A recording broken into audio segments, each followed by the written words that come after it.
Bob Iger is very disappointed in Nelson Peltz, and he would like to ask him why in the world he didn't vote for him. Let's talk about Bob Iger's little grudge against Nelson Peltz here on That Park Place. Hello, I am Jonas J. Campbell, an investigative reporter for That Park Place, and here with me is my YouTube consigliere, Mr. Vash Sky. Vash, how's the olive oil business doing? Olive oil business is doing well, but we left the cannolis, so you got to leave the gun. You got to take the cannolis. That's you get your priorities in life, and then you hear the lamentation of the women. We want to talk about this article today, though. Out of Variety, Nelson Peltz claims he backs Disney CEO Bob Iger, but his investment firm withheld votes for Iger's election to the board. Dun dun dun. This by Todd Spangler. I like that Todd Spangler over there at Variety. Oh, look at these two. Are these two ever going to make up? Will they, won't they?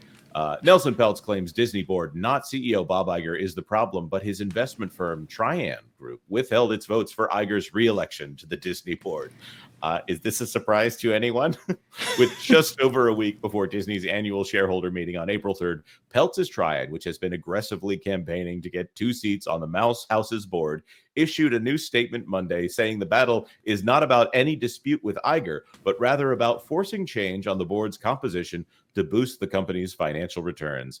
In this election contest, Disney has emphasized that Mr. Iger is admired and respected, including, for example, by service providers and advisors. That's throwing a little bit of shade right there. He's saying that they're implying that these people are paid and therefore their opinions are, let's say, partial, which we do not doubt. The hedge fund said in the statement, Trian supports Mr. Iger as a candidate for the board and as CEO.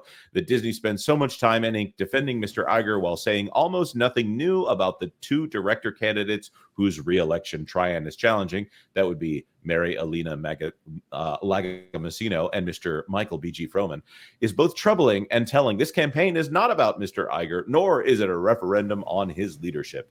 And in all events, Disney is and must be more than just one person. Agreed, except when it was Walt Disney, especially one whose contract expires in less than 2 short years. Finally, someone is pointing out the simple fact here of, yes, we're not trying to kick Iger out because Bob Iger is supposed to be gone in 2 years anyway. Yes, and this is kind of why we are questioning why the fight necessarily to get the board exactly how Bob Iger wants it, because he's going to be out so soon, or is he?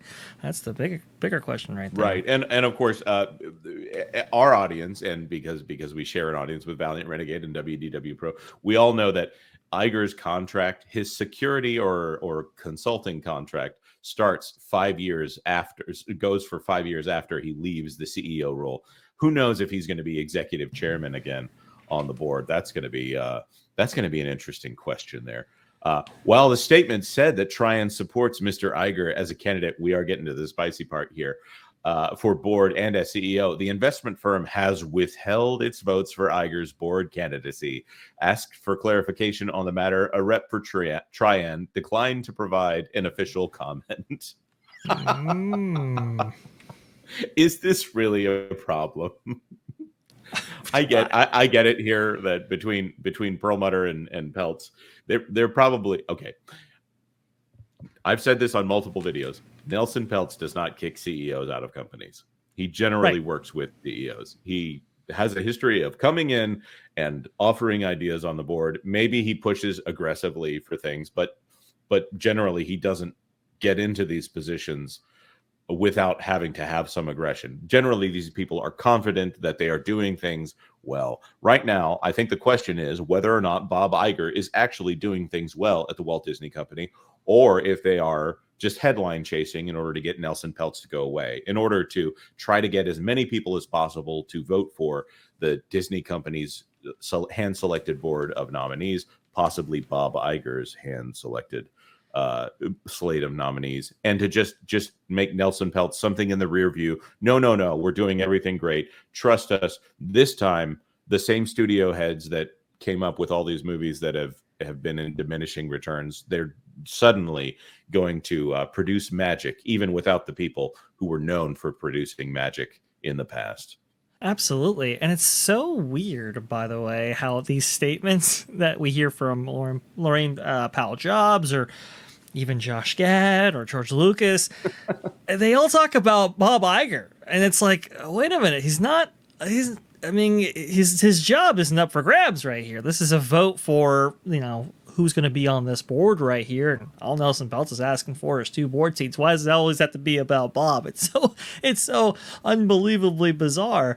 Iger continues to make it about him. Right, and the Disney company has said no, the board definitely resists Bob Iger. Well, I think the fact that the board has had so many unanimous votes of record, that really Right. indicates that maybe they're not resisting Bob Iger here. They unanimously decided to buy Fox, which of course the shareholders had to approve that. But that might have been a little bit of pixie dust here, as they were saying that this is for streaming. Well, they bought a linear TV business that had some streaming assets and some IPs. What are they doing with that IP? Well, it's a good thing they did what they did with that IP, because Deadpool 3 is coming out this year, and also Kingdom of the Planet of the Apes and Alien Romulus. Is that just pick some random Roman name at this point? I don't think it actually matters what that subtitle is. It might as well be Alien Evolution or Alien Generations.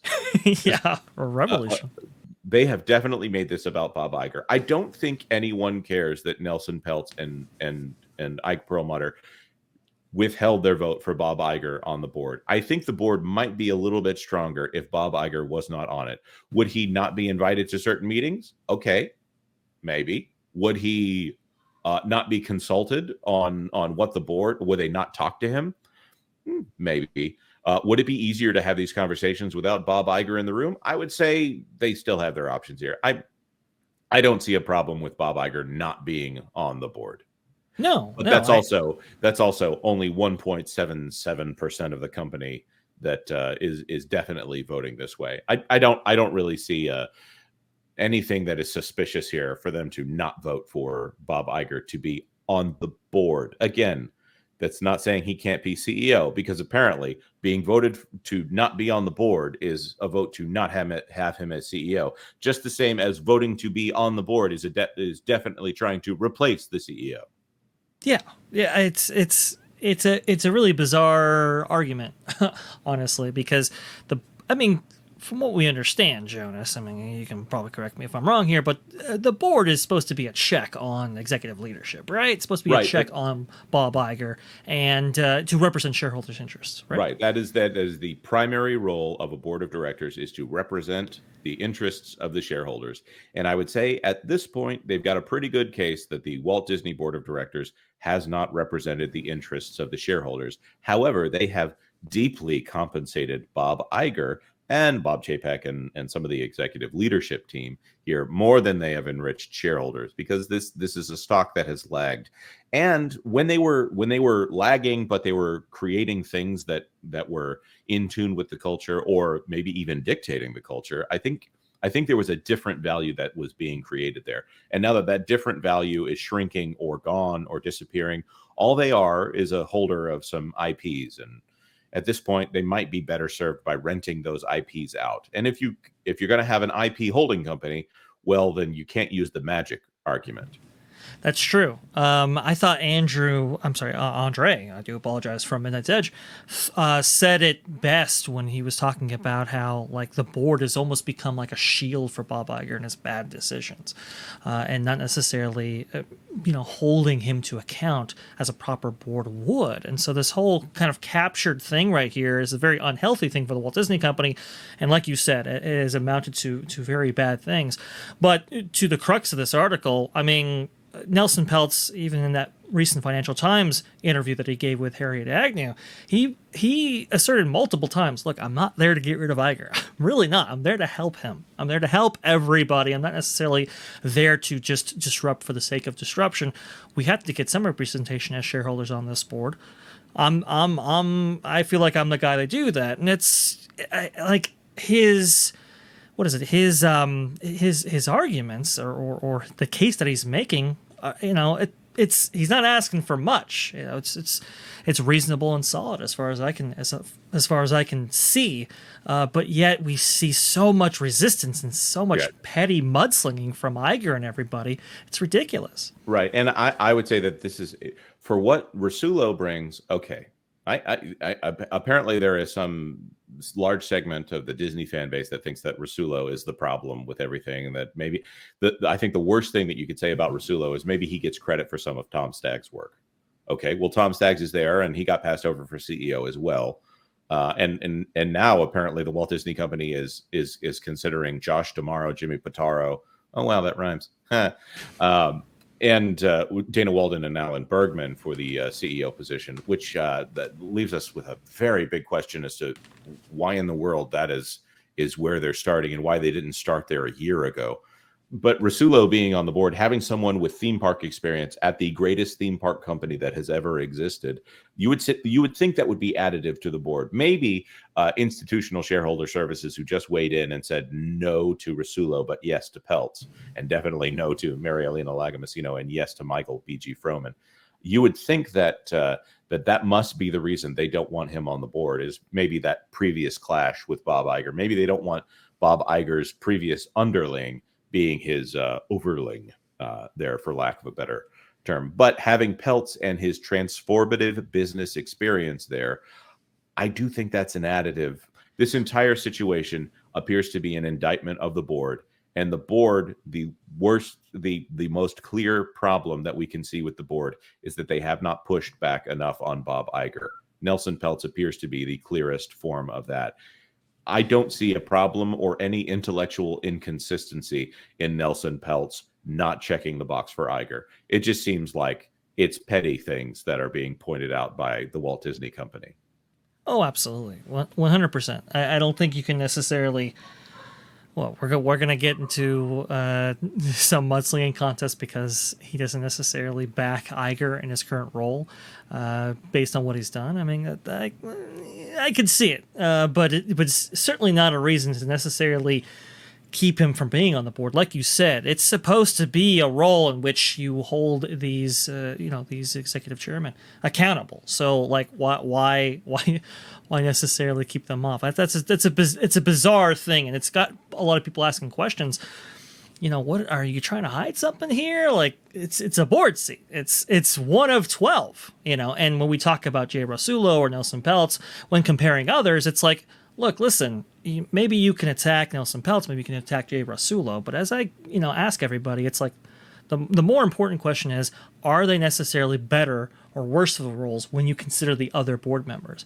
And for a lot of those others, like you said, additive and beneficial for sure when compared against, I don't know, somebody like Mary Barra, for example. She's an automotive. Why is she on the board again? She's a CEO of one of the largest automotive companies in the world. Does that necessarily have as much additive benefit that as opposed to a Nelson Peltz or a Jay Rasulo? I don't think you can necessarily make that absolutely argument. Maybe if they need to do a 360-degree brand activation and the other 11 board members are not available, they can call on Mary Barra for that. Sure. But of course, we've talked long enough about this petty situation here at the Walt Disney Company.